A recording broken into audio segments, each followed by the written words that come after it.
The thing that I liked about Serbia is the freedom. Kids were able to kind of go out and run around. It's dark out. Where are they? I don't know. And you start yelling their names, right? That doesn't happen in the US, not at all. Meet Greg Gage. He is a renowned American neuroscientist whose lectures gain millions of views on YouTube. He is a professor at the University of Michigan, runs his company called Backyard Brains, and is also a Serbian son-in-law. Once a year he comes with his family to Serbia for a month or two. He shared with me why Serbs aren't used to asking questions publicly, how the famous Serbian hospitality can seriously shock an American, and how to find freedom in Serbia as an American. Enjoy. I enjoyed Serbia so much that I would prefer to be here than in the US. A lot of it's the culture, right? But a lot of it is the fact that it's like you have a superpower. I like being bothered a lot. And when I'm in Serbia, because most of our transactions are in the States, you can get to the work in the morning at 9 and just kind of like think for long periods of time until like around 2 o'clock in the afternoon, and then you start getting these emails, right? And then I guess deal with, I'll look at the, so I'll work until like 5, and then they just pile up overnight, and then I can come back in the morning, just like boop, boop, boop, do it. I loved it. I felt like I was like Superman that had come back to Earth, and it was like this, I don't know, I was super productive because you get these long blocks of time without people like messaging you or trying to do meetings. I love that so much. Being married to a Serbian wife, did you encounter kind of striking differences in everyday life? We are kind of polar opposites on a lot of things. I think some of that is the Serbian side, but some of it is like I keep saying that I am neurodiverse.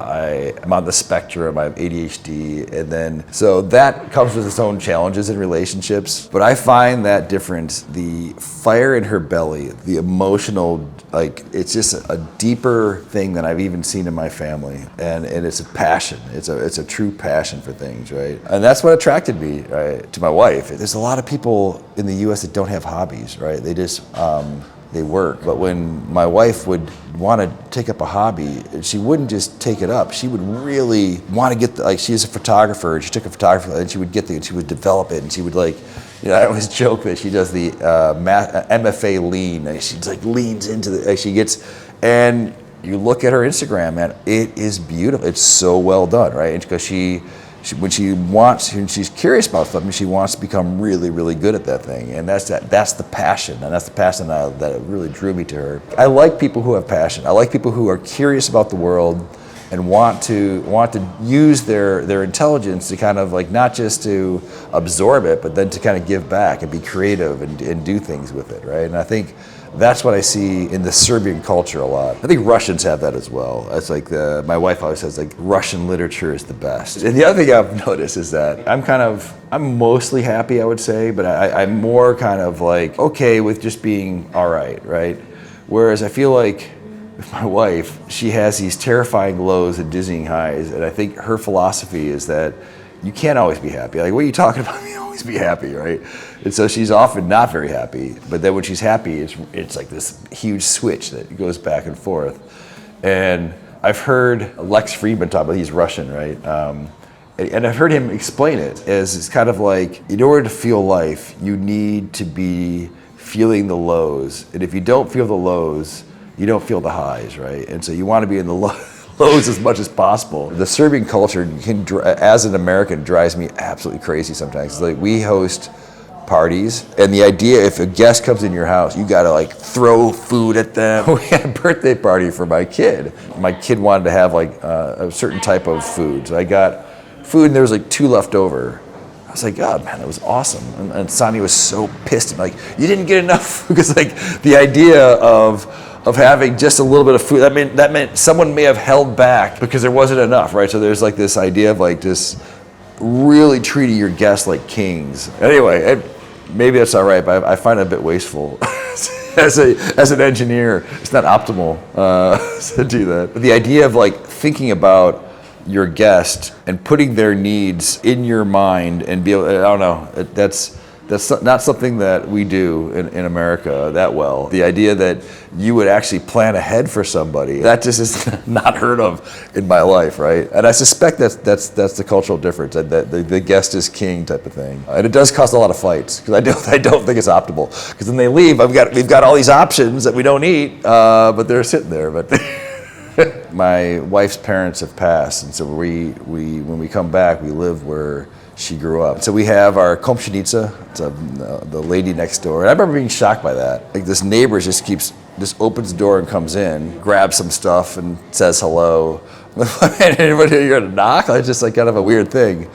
And I remember thinking a couple things about this. So about the Serbian society in general, in the maybe everywhere, but I think maybe even more so in the blocks, is that there's a sense of community. And Sonny would tell me about this all the time. It's like the United States doesn't have a sense of community, and I was thinking, I don't know, we kind of do. We have parties, people come over and stuff like that. But now it took me until last year to realize that she's right. When you have kids and stuff like that, what we noticed was that when our kids they're kind of family friends, right? But if the kids stop playing with each other in school, I was like, oh, it doesn't matter. We're still going to hang out. They're going to be family friends. But we found that other people were not looking at it that way. They were looking at, I'm that kid's parent, and that kid's playing with that one, so I'll talk to those parents, right? So it wasn't like a community. In my mind, it was a community, but in their mind, it wasn't. And so we had these kind of splintering relationships, depending on what was going on at the moment in the school, and I thought that was very strange. And then I started to ask the people here, and like, oh no, these the kids are forced to play with each other because it's not you are friends with that person, and that you guys both happen to have kids, and no matter what happens, we're going to stick together. Community. Your kid has a problem, we're all going to work together on that problem, right? And so, yeah, it's a completely different mindset, and I like it much better. And there's a reason why our kids love coming here, man. They love coming to Serbia, and I think there's something about that depth of those friendships. They're only 8 and 10 years old, right? So they don't have like lots of experience, but I think they can sense something about it. And they love coming here, and they don't even, the kids barely even speak the same language, right? But they still absolutely love it. What do you think about the weather? Because in summer, it's hard to be Yeah, compared to where we live in the US, outside of those periods of absolute gross hot weather, it's so much better. And that's why we came here all the time. The springs come so much, 2 months earlier than they are in the States. Nothing better than being in the blokovi in the springtime, man. It's so cool. All the snails are out everywhere. It's just it just feels so cool. I miss those days. Working with Serbian versus working with Americans, do you feel any differences? I work a lot with students, right, and a lot with the professors. And what I feel, it's changing somewhat. I'm going to tell you my initial perspective. I would give large lectures at the university, and I would be absolutely blown away. There'll be 300 kids packed into this giant room, and I'd be giving a pretty interesting talk, and it would be full of live demonstrations, and I'd ask for a volunteer, and it'd be silent, and no one would be sitting there, and then I would ask a question, to be silence. But then when I would be done with the lecture, everyone would come up to me and start talking to me. I'm like, what the fuck, man? Where were you guys? Oh, my professor was in the room. And I was like, what do you mean? And it's like, well, we don't want to ask things with the professors there because they don't like it when you ask questions. And so there's this philosophy of kind of this top-down approach. And I was kind of blown away because in the US, it's questions are not only okay, they're actually encouraged. So I've seen that time and time again. But I'll say, I gave a lecture this week, just 2 days ago, and I'm still kind of on cloud nine. It was a really cool spot because it was it's called the First Gymnasium. It's the oldest school here in Belgrade. It's beautiful building, and similar thing, giant room filled with students, and then the first 4 rows were full of the teachers. And I was thinking oh boy, here we go again, But it was completely different this time. Most of the questions and most of the volunteers and most of the stuff were coming from the students. And these are high school students, right? I feel at least in the high schools, things are changing. And I suspect those students there are a lot of good questions. A lot of kids coming up afterwards. I've read that last summer your company have donated some equipment to Serbian schools. What was the project? We wrote a book with MIT Press called How Your Brain Works about a year and a half, 2 years ago. One of the things you can do when you have a contract with a book is they will take the rights and they're gonna go publish it, and so we have it in Spanish and in Portuguese, and all these different languages, right? And so in the contract, you can say, are there any countries you want to hold off and you'll deal with yourself? And so I said, yeah, and I want to do Serbia because I had pretty much a guarantee they were not going to come knocking on Serbia's door, right? And so what I wanted to do is sort of give back to the community, right? Because we have friends and family here, and so I just knew that we weren't going to do that. And so I wrote a grant to the U.S. Embassy saying, hey, we're doing this really cool thing. It's getting kids interested in neuroscience, getting them interested in STEM. We're doing it in the U.S., but it's really not quite popular in Serbia. We can partner together with the University of Belgrade, and we're going to bring neuroscientists from the community here, neuroscientists from the United States. We're going to bring students. They're going to bring students. And we, instead of just translating the book, which is what the goal was, we translated the book, and plus we added 5 new chapters on some amazingly cool stuff about how the brain works. It's just a new edition, but it's more than a new edition. It's not often in life you get a do-over. In golf, they call it a mulligan, as if one shot goes bad, you're like, oh, you can do it again, right? And we wrote this book with MIT Press, fancy book, called How Your Brain Works, but at the end of the book, when I was finished with it, I was never quite happy with it because I felt like what we were talking about was more about how do your senses, encode information, and how does the brain communicate with different parts of the body. But it never quite got to what it is inside your brain. Like, what does it mean to be alive? What does it mean to have, consciousness? And it seems like it's something that you couldn't touch with DIY science. But that's the cool thing, is that we worked with Serbians this summer, and we developed a whole series of experiments that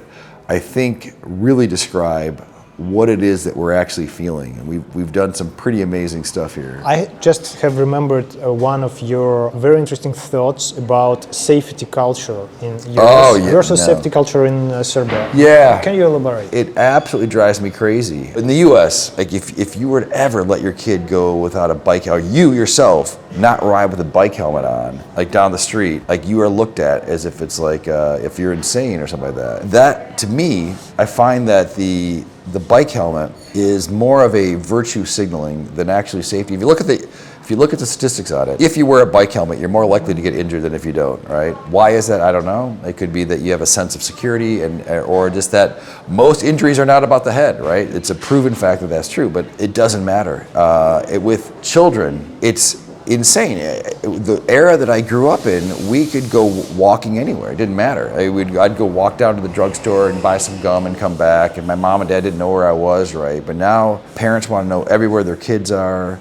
And you're starting to see a generation where they don't want to grow up. They just want to be kids. There's no period of where you have like that fight with your parents and you're trying to become more independent, and then you come back when you realize that the parents are still cool, right?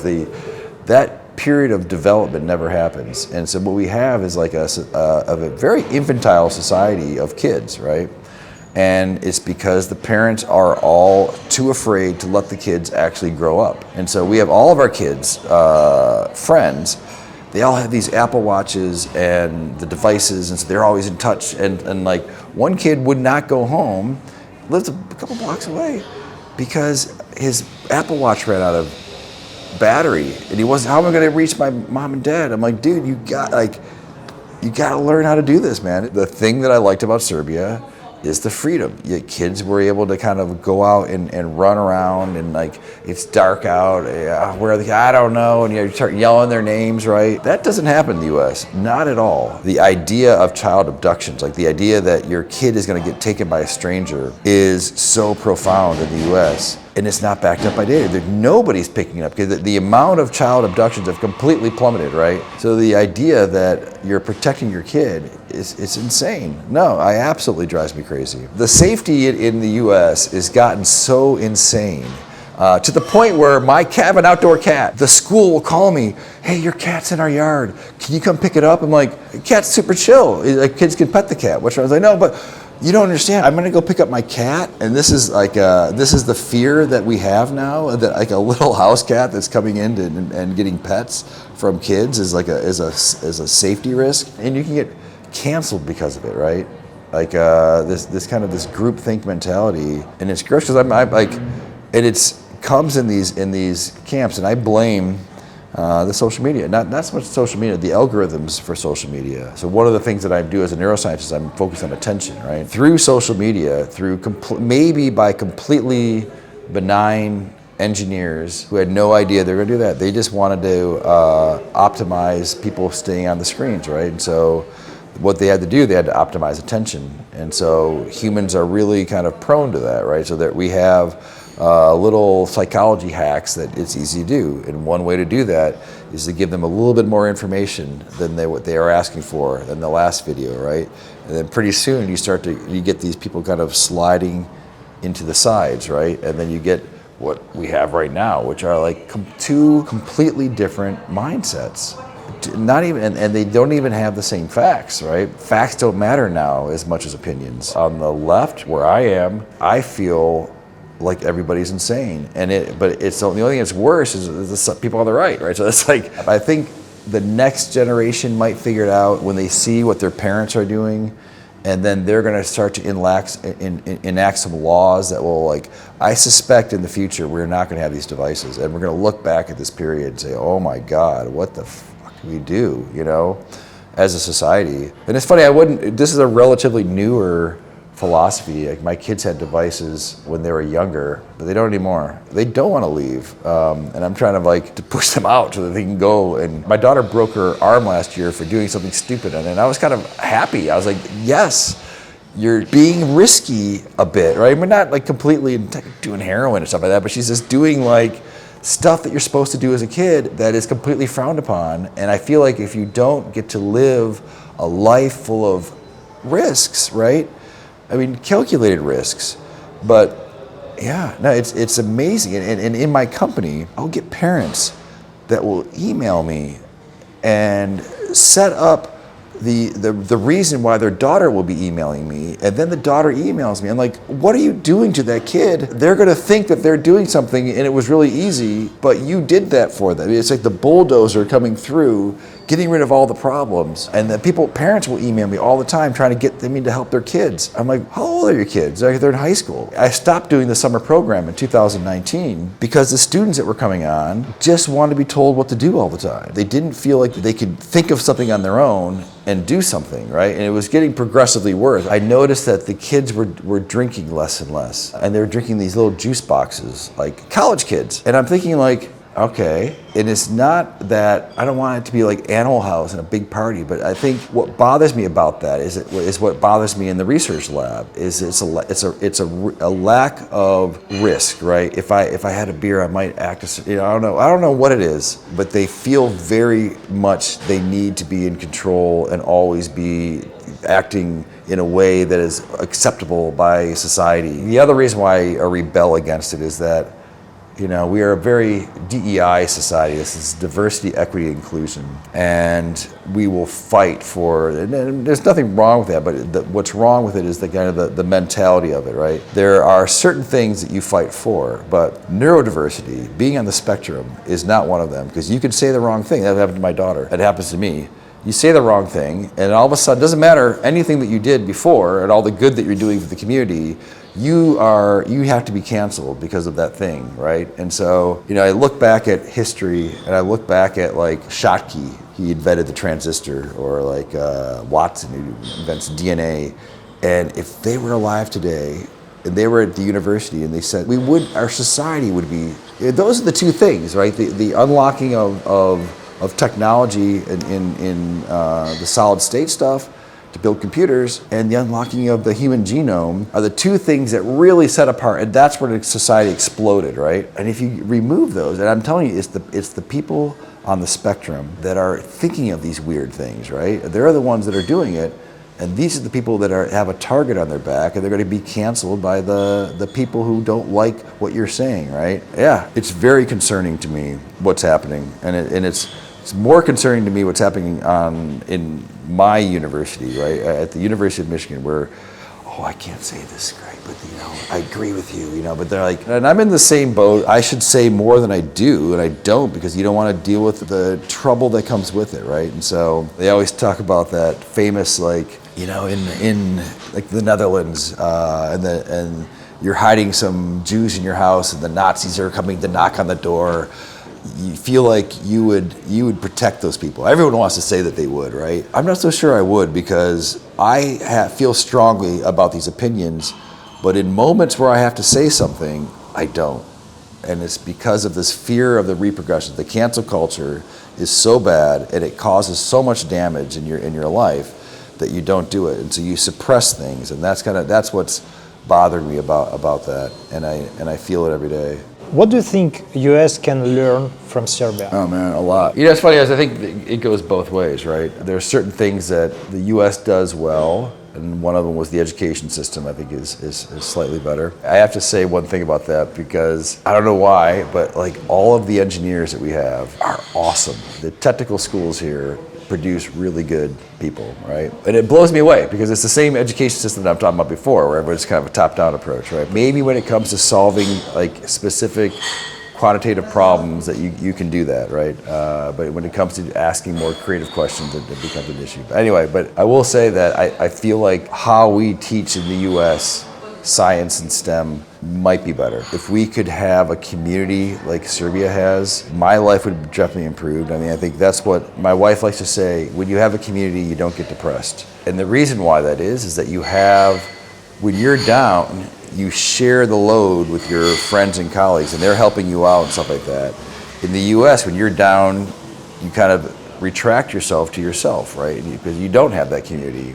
You don't have if Sandy doesn't hear from her friend in a while, and she'll pick up the phone and she'll say, "Hey, what's going on?" You know, and they'll talk to where in the U.S. it wouldn't happen, right, as much. There are some good friends, but in general, the U.S. has a loneliness epidemic, and if you look at what are the increasing death causes, right, they're all deaths of despair.